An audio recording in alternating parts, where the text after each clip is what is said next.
All right, I think we can get started if Sheila's all ready to go. And Ron and Mary, are you from Wilton Manors? Are you joining us from Wilton Manors? Yes, no? I am. Perfect, wonderful. I'm glad it worked out for you guys. Thank you.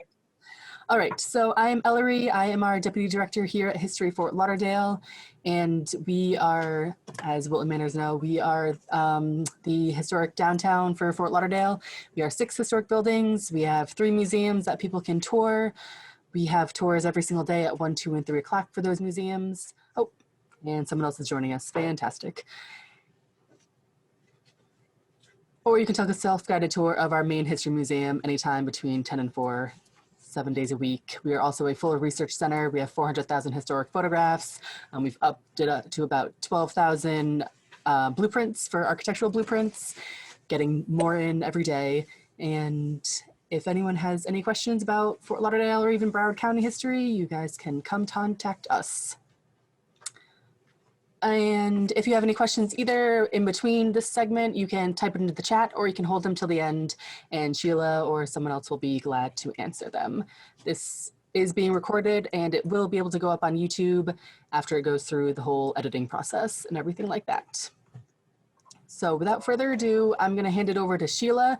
There is going to be a PowerPoint presentation, so you'll most likely see that and just hear her voice. Sheila is our preparator for the museum, and she has come down from North Carolina for a couple weeks to give you this lovely talk.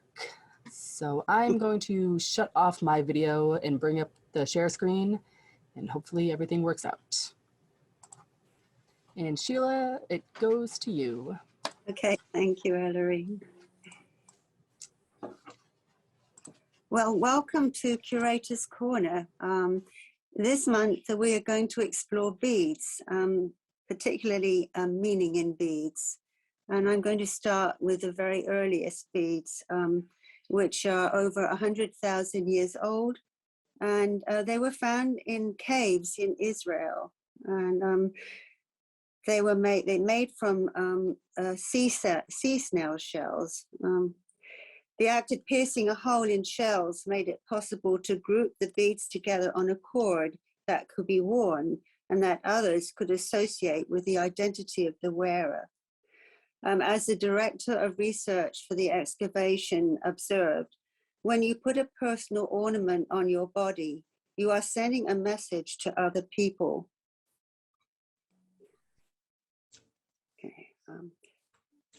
Now I'm going to move on to the ancient Egyptians, who may have created the oldest handmade beads using clay.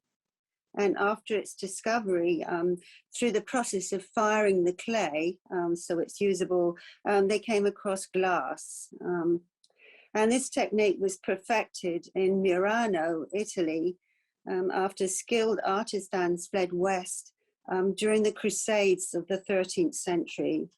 And they became known as trade beads, beautiful multicolored beads.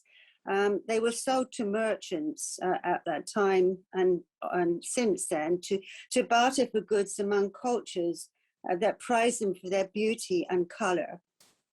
Tragically, they were used for this purpose in the slave trade in Africa. So in the 20th century, in the 19th century, Seminole Indians used them to create designs on items to wear. We have some pictures here. No, not yet. The Seminole men wore beaded sashes, and these were finger woven. And they had patterns on them that symbolized clan identity. It signified the high status of the wearer as a member of a clan. Then in the picture, do you see the picture of there's a Jean Hyde picture of a lady with beads. Okay, here we are. This is a beautiful picture by Jean Hyde, and it shows an older Seminole lady with many beads around her neck. So that shows they're very heavy. Minnie Moore, who was a historian here in Florida and wrote a book about the Seminoles, observed that they weigh many pounds. So this came from the fact that at 4 months old, a child would be given a single white bead to record the successful passage from babyhood, that most vulnerable stage of life, that child had passed through it to get to the age of 4 months. Every year after that, women in the tribe would add a necklace to their necks every year. So as you can see from this lady, she's probably quite old because she has many, many necklaces on. Okay, so we can go to the next picture now. Yeah, this is a picture showing the traditional Seminole dolls with their patchwork, and they were made from coconut fiber. And as you see, they are wearing the beads. And the little picture is very beautiful, a little chain of beads. And those were the trade beads, the ones I was describing that originated in Murano in Italy. I'm going to move on from that now to religion. And beads have been used in religions for counting and reciting prayers or mantras in many religions. For example, the mala in Hinduism and Buddhism, and the Muslim tasbih. I think I pronounced that right. And the picture you see to the right is of a rosary, a beautiful cut glass rosary, and a little purse that it was kept in. And this was owned by Juliet Lang. She was an early pioneer, or her family actually, in South Florida, who became a famous operetta star in later years. The item you see above that belonged to a lady called Mona Clark. She was of a Jewish family. And this is a net with beads in it that she would wear to go to temple. This was a tradition that some women chose to do. And it served as being identifying her with her faith. This particular little netted headdress is very beautiful because although you can't see it there, it has a pattern of a butterfly in these sort of almost clear glass beads, like in the center of it. The other kind of hat that would be worn by the same people is called a Kippah, or a Juliet cap. It's a wired head covering with many beads in it also. And it originated from the era of Romeo and Juliet used to wear a similar hat in those days. So this item particularly identifies, the person, it identifies her with her faith. So we can move on to the next one now. Okay, I expect some of you know what this is. It is Chinese of origin, and it's an abacus. And before the invention of paper and pencil, counting was very difficult for numbers higher than the 10 digits of a hand. The invention of the abacus solved this problem. There is evidence of its use in Greece and Rome over 2,000 years ago. Beads symbolizing numbers, each bead had a little number on it, and it was threaded on a metal rod. And these rods of increasing value were then set into a wooden frame.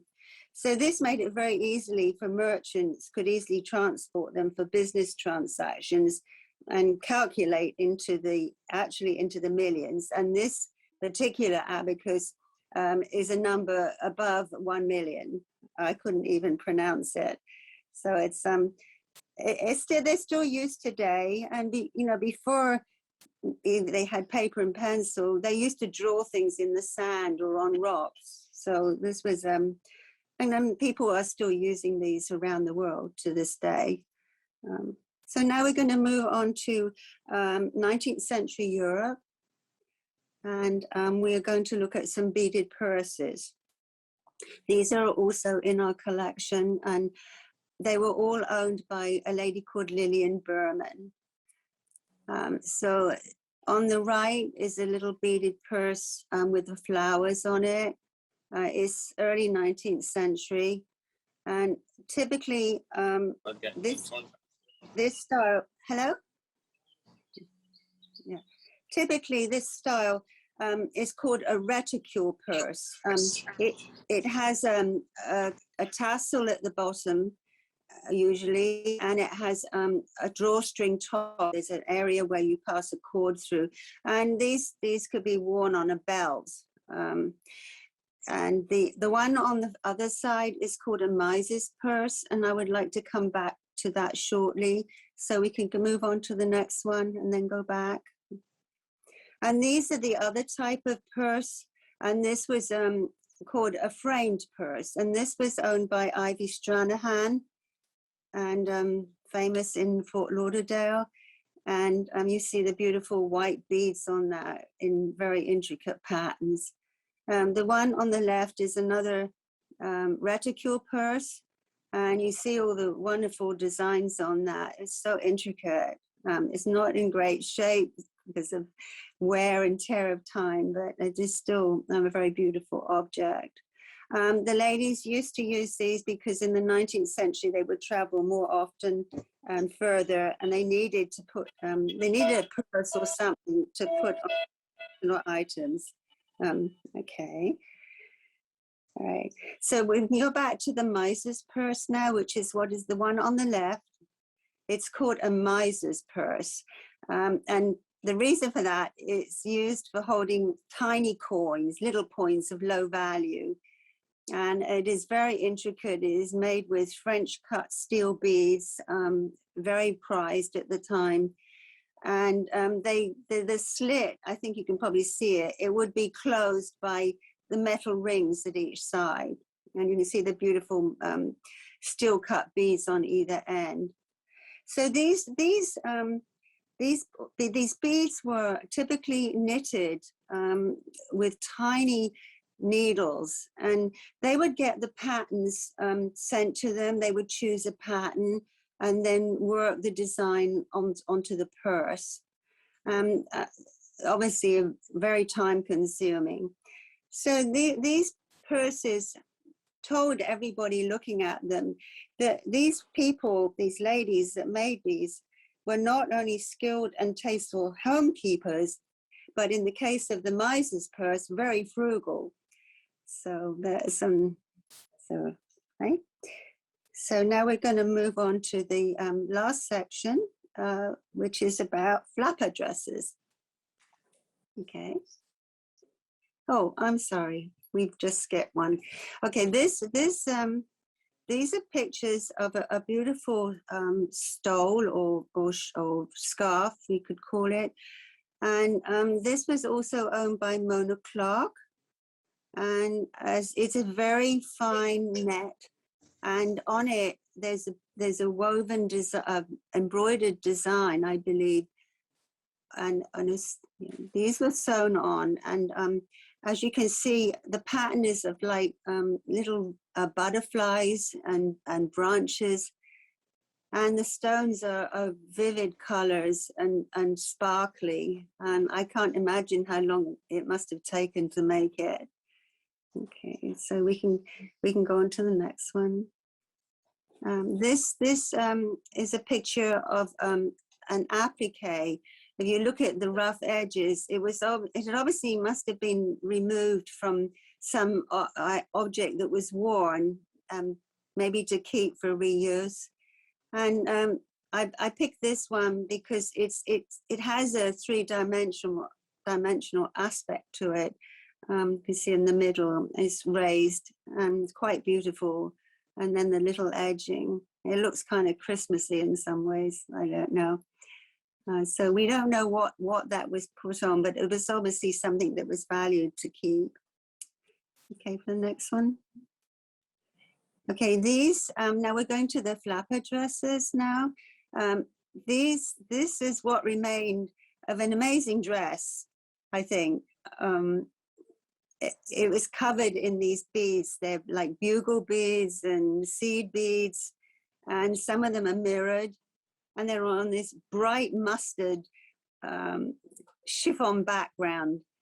And they, of course, the beads were so heavy that everything fell apart over time. Not very practical, but still, they're very beautiful.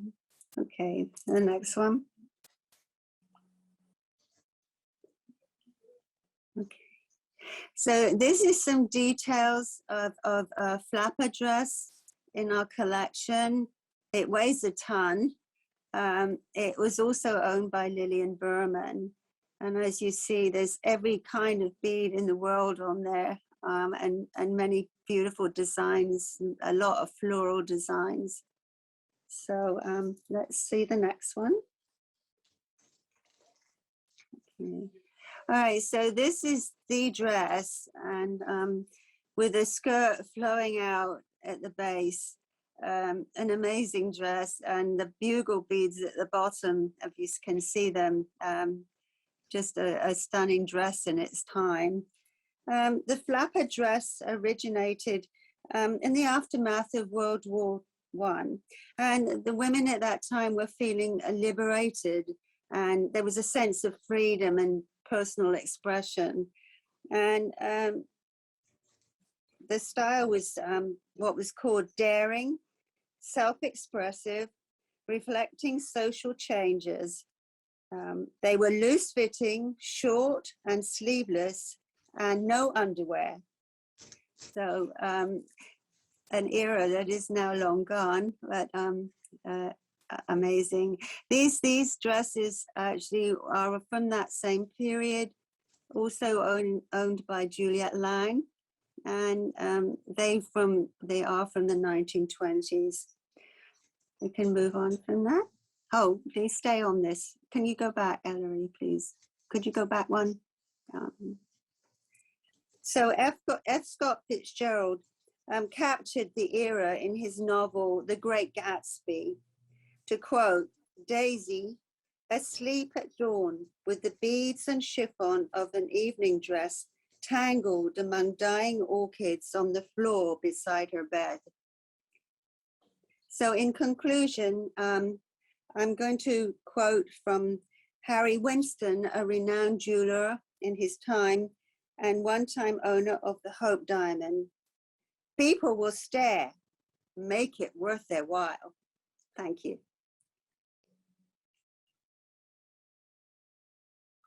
All right, thank you so much, Sheila. I'm going to see, I think we may have a question. Yes, we do. Hello, yes. Response, we said beautiful. If anyone has any questions, you can type them in the chat or you can unmute yourselves and ask. If you want to follow us on either Facebook or Instagram or Twitter, or watch this on YouTube in a few weeks or maybe a little bit, about a month, you can watch it again. You can send it to anyone. If anyone wants to contact us, there's our contact information. We are here in downtown Fort Lauderdale. We have the Curators Corner is the fourth Thursday of every single month. And we also have a Meet the Author on the second Tuesday of every single month.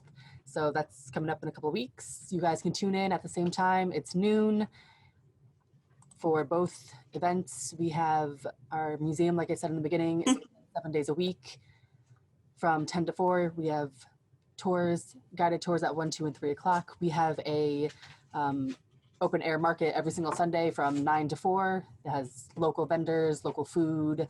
It's a wonderful time here down on the river. And if anyone has any questions or comments, you can let us know. You can stop by and come see us. It's wonderful to have you all on here. Thank you for joining us. I'll hold off for a couple more seconds if anyone has any other input. And thank you so much, Sheila, for doing this wonderful presentation. Thank you. Thank you, everybody. All right, everyone. Have a wonderful rest of your day and have a good weekend. Ellery, Yes. follow up to last month's Patricia Murphy. Mhm. We have in our collection a 1967 Creighton's restaurant menu. Mhm. And would you be interested in a digital copy of that? I can send it to you. Oh, absolutely.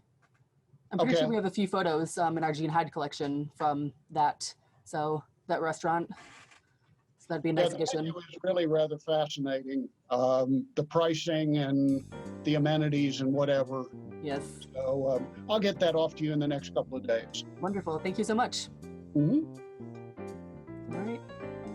If there are nothing else, no other comments, questions, no one wants to donate anything, I will see you guys all next month.